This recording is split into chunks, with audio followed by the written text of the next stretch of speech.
할렐루야.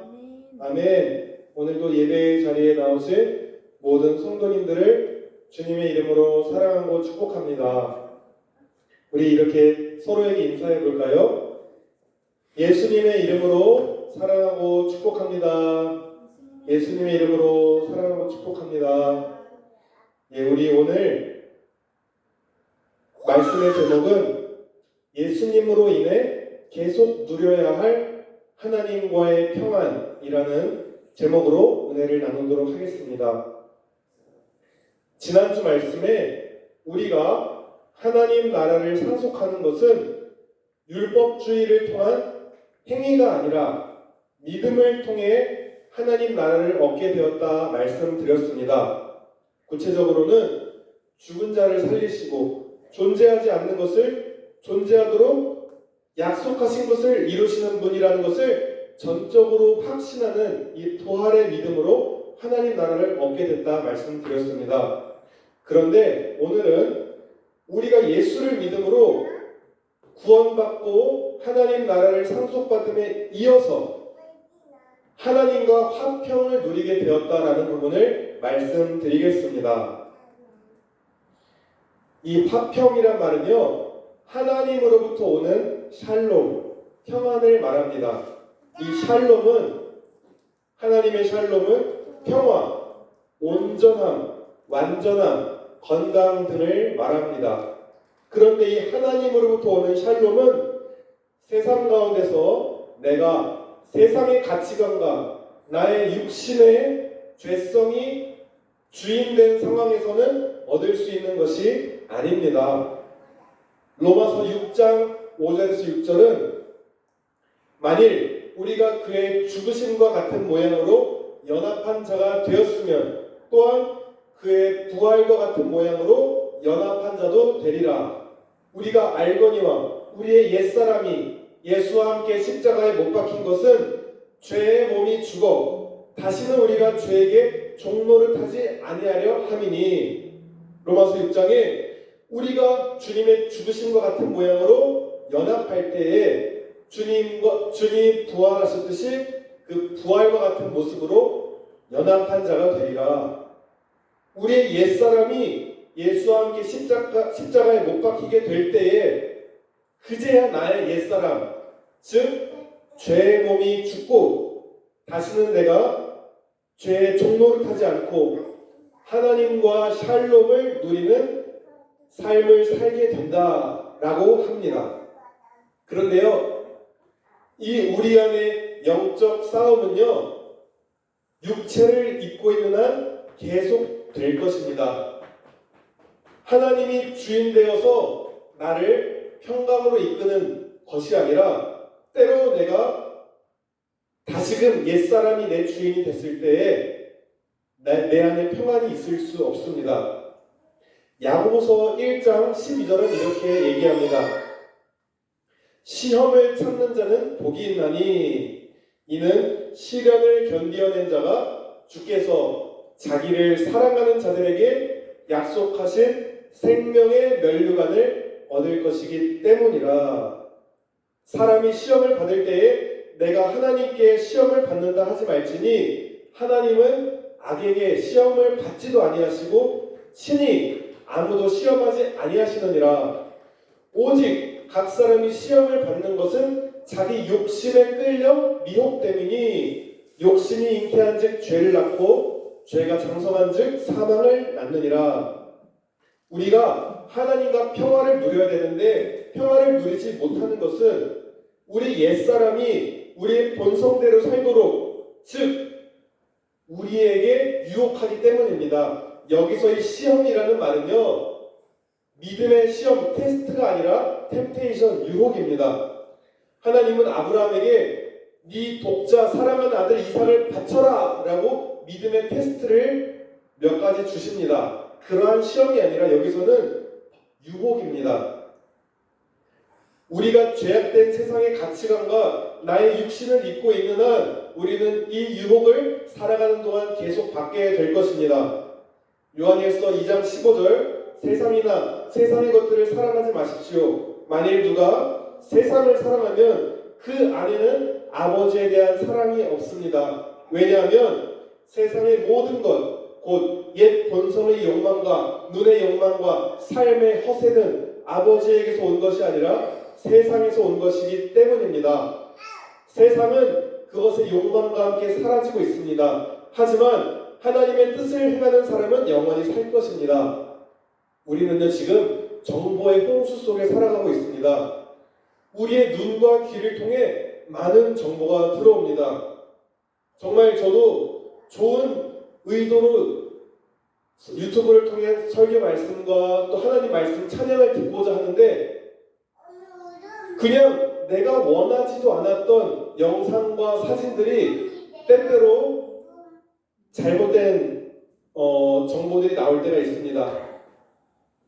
그래서 우리가 이 세상의 수많은 가치관과 정보 가운데에 우리 마음이 잠식하게 되면 우리는 어느새 하나님이 주인된 마음이 아니라 세상의 것들이 나를 이끌어가는 마음이 됩니다.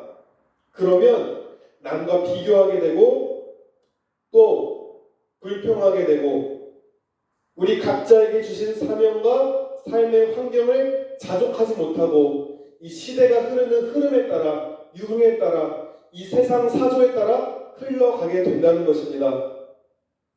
우리는 이 음란하고 하나님을 대적하는 가치관들과 우리의 욕망을 부추기는 많은 가치관들 앞에 유혹을 받게 됩니다. 그런데 이 야고보서는 시험을 참는 자, 세상 가치관의 유혹을 참고 견디어낸 자에게 복이 있다. 그리고 그가 주님을 사랑하는 자들에게 약속하신 생명의 면류관을 얻을 것이라 성경에 기록되어 있습니다.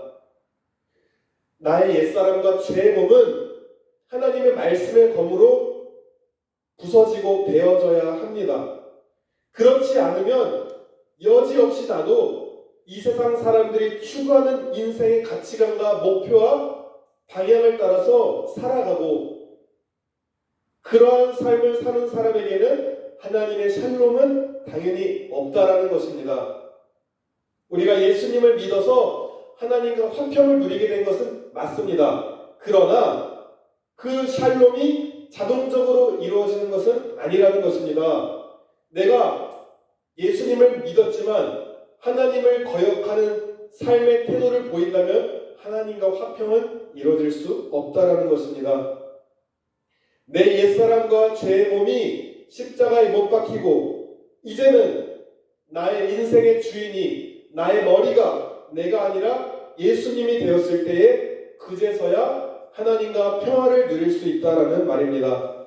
그래서 오늘 본문의 사도 바울은 하나님과의 평화를 계속 누리자라고 청유하는 것입니다. 이 세상의 안락함과 일심의 편안함만을 추구하는 삶이 아닌 그러한 삶을 살아가고 내가 주인된 삶을 살아가면 하나님과의 평화는 없을 것이기 때문입니다. 2절 말씀에 우리가 예수님을 통해 부활할 때 하나님의 영광을 경험하고 소망에 대해 자랑하도록 권면합니다. 우리가 이 땅에서부터 내 인생의 머리를 주님으로 모시고 부활의 주님과 함께 살아가는 것이 영광의 시작입니다. 그리고 끝까지 이러한 믿음의 삶을 견지할 때 부활의 주님과 함께 영원히 살게 될 소망이 생기는 것입니다. 그런데 예수님을 나의 머리로 모시고 살아가는 삶은 3절 말씀에 환난이 있습니다. 그렇지만 환난은 인내를 이루고 인내는 연단을 이룹니다. 여기서 연단이란 말은 믿음에 대한 시험의 결과에서 인정받은 인격, 인정받은 품성을 연단이라 합니다. 그 연단은 소망을 이룹니다. 여기서 소망은 나의 헛된 기대, 두려운 것을 예상하는 것이 아니라 항상 좋은 것에 대한 기대를 소망이라 합니다. 우리가 가진 소망은 영원하신 하나님의 말씀과 신실하신 그분의 약속에 근거한 분명하고 확실한 소망인 것입니다. 또한 5절에 환난과 인내와 연단을 통해 얻게 된 그리스도인의 이 소망은 결코 우리를 부끄럽게 하지 못한다라고 합니다.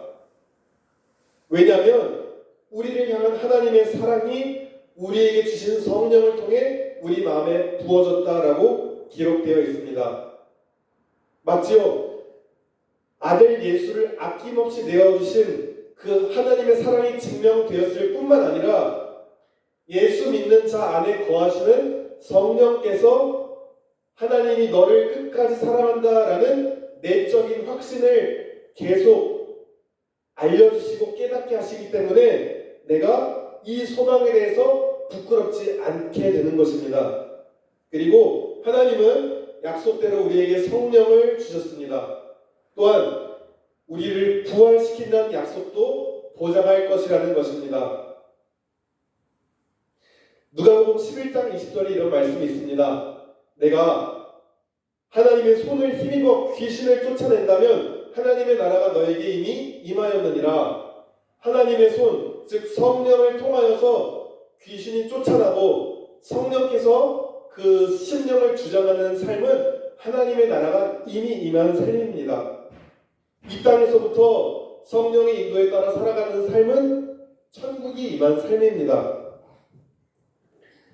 6절에 주님은 우리가 아직 죄인 되었을 때에 우리를 위해 죽으셨다 말씀합니다.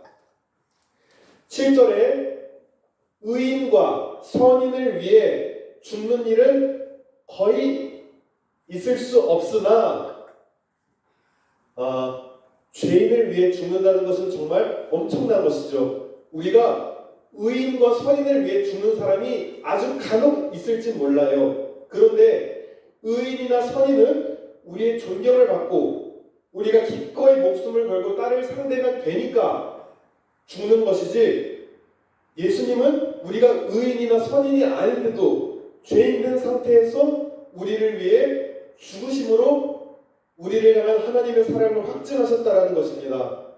9절에 그의 피라는 말이 나오는데 이것은 예수님의 속죄 희생의 죽음을 의미합니다. 바울은 이 피라는 것을 인용한 것은 구약이나 신약이나 희생 제사가 언약 제도의 근본이기 때문에 그의 피, 예수의 피를 강조했습니다. 우리가 그의 피를 통해 의롭게 여겨졌으니 더욱 그분을 통해 구원을 얻게 될 것이라는 것입니다. 예수님의 죽음을 통해서 우리가 구원을 받았고 이루어진 것들이 맞는데, 하물며 그분의 생명을 통해서 얼마나 더 큰 일들이 이루어지겠느냐라는 이러한 바울의 논법이 다른 성경에서도 종종 나옵니다. 이스라엘을 통해서 이스라엘이 넘어져도 우리에게 풍성함인데 하물며 이스라엘이 회복되면 얼마나 큰 축복이 우리에게 있겠는가라는 논법처럼 바울은 이러한 논법을 사용했습니다. 우리가 하나님과 원수되었을 때에 예수님의 죽음으로 우리가 하나님과 화목하게 되었습니다. 그래서 우리가 화목하게 된 자로서 더욱 예수님의 살아나심으로 구원을 받을 것입니다. 오늘 본문 11절에 우리가 장차 구원받을 뿐만 아니라 지금 우리가 하나님을 자랑하고 하나님 안에서 즐거워하는 것은 하나님께서 우리 주 예수 그리스도를 통해서 구원을 이루셨기 때문입니다. 우리가 예수님을 믿고 하나님과 화목되었습니다.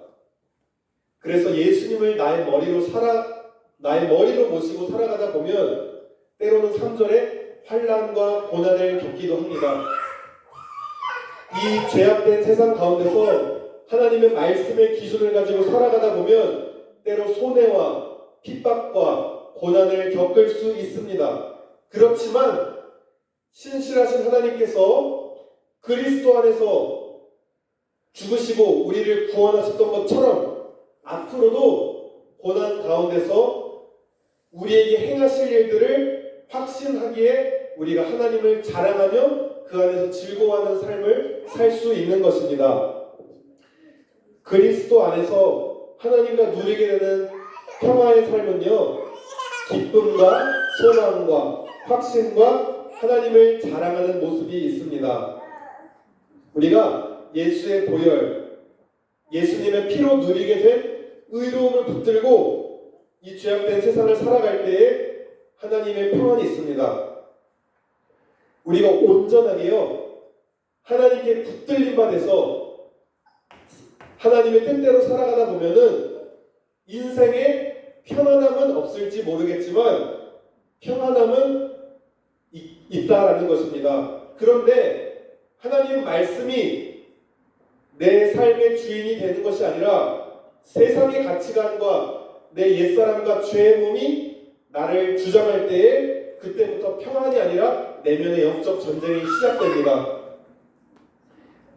우리가 구약에서도 모세를 통해서 하나님이 이스라엘 백성들에게 약속의 땅 가나안에 들어가기 전에 우상을 섬기지 말라, 조각한 신상들을 불사르고 그것에 입힌 은이나 금을 탐내지 말며 취하지 말라, 그것으로 너희가 올무에 걸릴까 하노라 말씀합니다. 이 땅에 좋아 보이는 것들에 우리의 마음을 뺏기면 그것이 우리 영혼의 올무가 되는 것입니다. 우리가 예수의 피로 의롭게 되었지만 우리의 영혼이 머물 약속의 땅, 천국에 가기까지 계속적으로 하나님과의 평안을 누려야 합니다. 그러기 위해서는 그리스도 안에서 주 예수와 연합한 자가 되어야 합니다. 그리스도의 고난과 죽음에 동참할 때 부활과 같은 모양으로 우리가 주님과 연합되리라 말씀했습니다. 오늘날 우리에게 구약의 우상들과 비교할 수 있는 많은 가치관들이 있습니다. 이 세상의 돈, 명예, 권력, 그러한 기타 등등이 이 시대의 우리의 우상이 될 수 있습니다. 이것들 자체가 사실 필요한 도구가 될 수 있고 이것들 자체가 악은 아닐 수 있습니다. 그러나 성경 말씀에 돈을 사랑함이 일만하게 뿌리라 말씀한 것처럼 돈을 하나님보다 사랑하면 그것이 우리에게 우상이다. 돈이 없어서 내가 어떻게 살지 염려가 되고 돈 때문에 내가 만족하고 돈 때문에 염려한다면 그것은 돈을 의지하고 있다는 삶을 나타내는 것입니다. 우리 모두 예수님을 나의 머리로 모시고 하나님을 대적하는 세상의 가치관들이 내 마음을 주장하지 못하게 나의 눈과 귀와 마음을 잘 지키시기를 바랍니다. 그리고 날 구원하신 예수님이 행하신 보혈의 공로를 감사하고 찬양하며 기억합시다. 날 구원하신 예수님이 나는 연약하지만 앞으로도 내 삶 가운데 행하시며 이끌어 가실 일들을 바라보며 즐거워하며 살아가시길 바랍니다. 그리고 그 주님의 말씀이 나를 이끌어 가시고 내가 주님의 고난과 죽음에 동참하며 예수님이 내 인생의 머리가 되는 인생을 살아가시게 되기를 예수님의 이름으로 축복합니다. 그러한 인생에는 더 이상 세상의 가치관과 하나님 말씀이 두 마음이 되어서 흔들리며 두려워하거나 염려할 일이 없어지게 될 것입니다. 확실하게 예수님께 붙들림 바 되고 예수님이 머리가 된 인생에는 기쁨과 소망이 있고 확신이 있고 평안이 있습니다. 그리고 하나님을 자랑하며 그 하나님과의 샬롬을 계속 누리며 살아가게 될 것입니다. 우리 모두 이 땅에서부터 주님과 연합한 자로서 평안을 누리며 살다가 끝까지 구원을 이뤄가며 생명의 면류관을 다 받으시는 모든 성도님들 되시기를 예수님의 이름으로 축복하며 기도합니다. 아멘. 기도하시겠습니다. 하나님 아버지 감사합니다. 그리스도 예수로 말미암아 우리에게 하나님과 화목되게 하는 놀라운 선물을 주시니 감사합니다. 하나님, 그러나 오늘 바울의 말처럼 우리가 계속 이 하나님으로부터 하나님과 화평을 누리기를 원합니다. 우리가 우리 마음을 이 세상의 것들에, 이 세상의 가치관에 노출이 되고 그 마음이 잠식당하면 하나님과의 평화는 어느새 없어지게 됩니다. 내가 예수를 믿는다고 말하지만 나의 삶의 가치관이 세상의 것들에 주장되면은 내 삶의 평화는 없습니다. 내가 주님의 고난과 죽으심에 연합되어 나의 세상적인 것들, 나의 옛사람의 모든 가치관들이 말씀의 검으로 다 베어지고 온전하게 주님의 사랑으로 거듭나서 세상에 줄 수 없는 평안과 기쁨과 소망과 확신을 가지고 믿음으로 살아가는 귀한 하나님의 백성들 될 수 있도록 인도하여 주시옵소서. 감사드리며 우리 주 예수 그리스도 이름으로 기도드렸습니다. 아멘. 우리 지금 말씀을 생각하면서 찬송가 268장 같이 찬송하시겠습니다.